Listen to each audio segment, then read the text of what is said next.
आमचे अध्यक्ष श्री रवी चव्हाण यांनी पुढे येऊ घातलेल्या स्थानिक स्वराज्य संस्थांच्या निमित्ताने विभागशा बैठका घेतलेल्या आहेत। त्या विभागामधल्या नगरपालिका, जिल्हा परिषदा आणि महानगरपालिका या संदर्भातला आढावा आम्ही घेतो।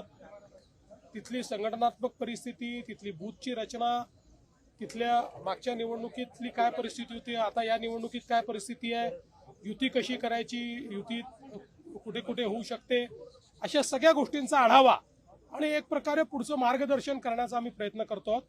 आज आता इथे आम्ही नाशिक विभागामध्ये उत्तर महाराष्ट्राचा आढावा घेतलेला आहे आणि उत्तर महाराष्ट्रातल्या महानगरपालिका, सगळ्या पाचही जिल्हा परिषद आणि ज्या काही नगरपालिका, नगरपंचायती आहेत या संदर्भात संपूर्ण आमच्या कार्यकर्त्यांचं म्हणणं ऐकून घेतलेलं आहे, त्यांना पुढचं दिशादर्शन देखील केलंय। मला असं वाटतं की उत्तर महाराष्ट्रामध्ये मागच्या वेळी स्थानिक स्वराज्य संस्थेत आम्हाला फार चांगलं यश मिळालं होतं, यावेळी त्याहीपेक्षा चांगलं यश मिळेल अशी मला अपेक्षा।